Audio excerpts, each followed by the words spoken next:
ভাই থামেন, থামেন আপনারা, থামেন থামেন। মসজিদের ভেতরে এই সমস্ত উশৃঙ্খলতা আপনি করতে পারেন না। আপনারা যারা শক্তভাবে প্রতিহত করেছেন, এটা ঈমানি দৃঢ়তা। তার কারণ বাংলাদেশের সকল মসজিদগুলোর মুসল্লিদের অবস্থা যদি আপনাদের মতো হতো, আর কোরআন সুন্নাহর কথা বলার পরে কোনো ব্যক্তি যদি ক্ষমতা বলে সেই কথাকে কাউন্টার দিতে আসতো, আপনাদের মতো মুসল্লিরা মিলে যদি তাকে প্রতিহত করত, বাংলাদেশের প্রত্যেকটা মসজিদের চিত্রটাই পাল্টে যেত। প্রত্যেকটা কথা কোরআন থেকে বলছি। যতগুলা কথা বলবো মিলাবেন, হয়তো কোরআনের আয়াত নয়তো হাদিস থাকবে। এরপরেও যদি কেউ বিরোধিতা করেন, তাহলে আমার সাথে না, কোরআন এবং হাদিসের সাথে করেছেন। আর কোরআন এবং হাদিসের সাথে কেউ যদি বিরোধিতা করে, কি বলেন মুসলমান ঈমান থাকবে? থাকবে ঈমান? মানুষ তো এখন হক কথা বলতে সাহসও পায় না। আবার কিছু মানুষের, এদিকে তাকান, ভয় পাচ্ছেন।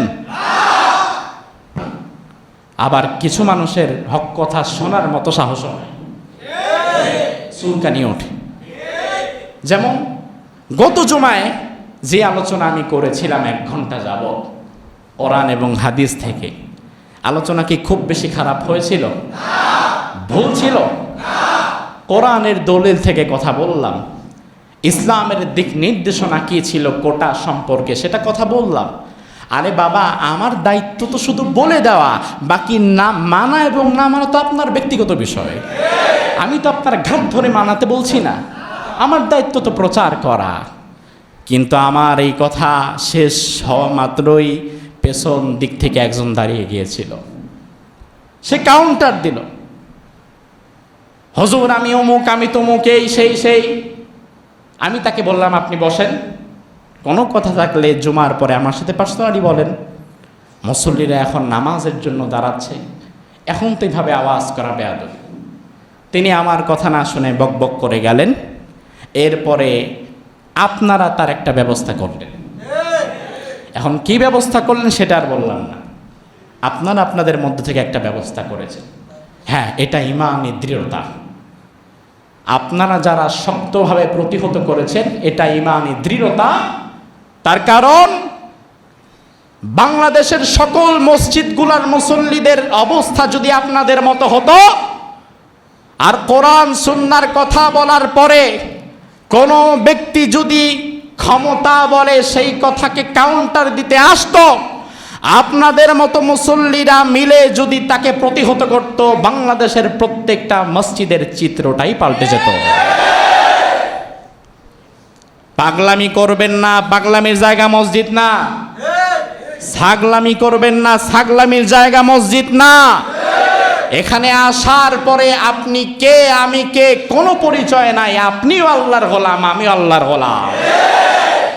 আর মসজিদে আসার পরেও কোরআন সুন্নাহর কথা যাদের সহ্য হয় না, বুঝতে হবে তারা আল্লাহর গোলামির জিনজির থেকে বের হয়ে হয়তো দলের গোলামে পরিণত হয়ে গেছে। বাহিরে আপনার পরিচয় ভিন্ন, আমার পরিচয় ভিন্ন হতে পারে, কিন্তু মসজিদে তো ভাই অন্য কোনো পরিচয় নাই। এজন্য সত্যকে গ্রহণ করার যেই মানসিকতা আমি আপনাদের মধ্যে দেখেছি, আল্লাহ সুবহানাহু ওয়া তাআলা যেন আপনাদের ঈমানি দৃঢ়তা চেতনা আরো বৃদ্ধি করে দেয়, বলি আমিন। ফেরাউনকে একবার তার বন্ধু যেই হামান, সে বলল, বন্ধু অনেক দিন পর্যন্ত আমি তোমার সাথে রয়েছি, আজকে তোমারে আমি একটা বিষয় জিজ্ঞেস করব, তুমি আমার একটু সত্য করে জবাব দাও, ওই বিষয়টার উত্তর আমার জানা নাই। ফেরাউন বলল, বন্ধু বলো কি জানতে চাও? হামান বলল, বন্ধু এই যে দুনিয়াতে এখন তোমার চেয়ে প্রতাপশালী আর কেউ নাই, তোমার চেয়ে বড় স্বৈরাচার এখন আর কেউ নাই, তুমি যা বলো তা করতে বনি ইসরাইল বাধ্য হয়ে যায়। এখন আমারে জবাব দাও, তোমারে স্বৈরাচার বানালো কে? কত জটিল প্রশ্ন। তোমারে কে স্বৈরাচার বানালো বন্ধু? ফেরাউন সেদিন 2টা উত্তর দিয়েছিল। ইতিহাস থেকে বারবার আমি এই 2টা উত্তর পড়লাম। ফেরাউন বলল, বন্ধু আমাকে ধীরে ধীরে স্বৈরাচার বানিয়েছে দুইটা বিষয়। এই দুইটা বিষয় যদি না হতো তাইলে পৃথিবীতে ফেরাউনের তৈরি হতো না। কোন দুইটা বিষয়? এক নাম্বার হচ্ছে বন্ধু, তোমার মতো একজন পরামর্শদাতা, তোমার কুপরামর্শে আজকে আমি এত দূর এসেছি।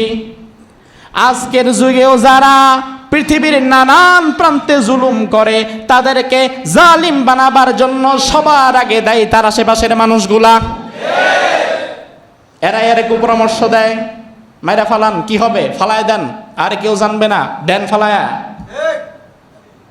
ও ভাই আমার, সব বন্ধ করে দেয়া যায়, কিন্তু আমার আল্লাহর যেই সিসি ক্যামেরা আছে, যেই ফেরেশতা আছে, এগুলো কি বন্ধ করা যায়?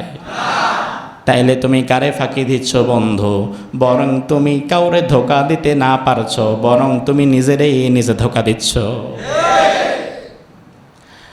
আর দুই নাম্বার, ফেরাউন বলে দুই নাম্বার, এক নাম্বার তোমার কুমন্ত্রণা, তোমার কুপরামর্শ, আর দুই নাম্বার হচ্ছে বনি ইসরাইলের নীরবতা, মানুষের নীরবতা। মানুষের নীরবতাই আমারে স্বৈরাচার বানিয়ে দিয়েছে।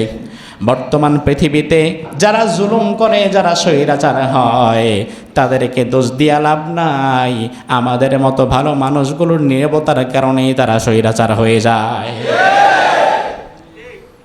তাদেরকে দোষ দিবেন কি? নিজের দিকে তাকান। আপনি আমি যখন প্রতিবাদ করা ছেড়ে দিয়েছি, যেই প্রতিবাদ করা ছিল আমাদের জন্য ফরজ দায়িত্ব, আমার নামাজ পড়া যেমন ফরজ, আমার হজ করা যেমন ফরজ, আমার রোজা রাখা যেমন ফরজ, আমার যাকাত দেওয়া যেমন ফরজ, একইভাবে সৎ কাজের আদেশ এবং অন্যায় কাজে বাধা দেওয়াও আমার উপরে ফরজ।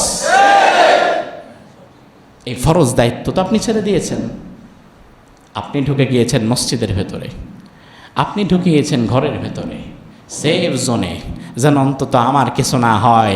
আগুন যখন লাগে পাশের বাড়ি শুধু পড়া যায় না, ওই আগুন যদি বন্ধ না করেন, ওই আগুন গড়াতে গড়াতে আপনার ঘরেও আসবে।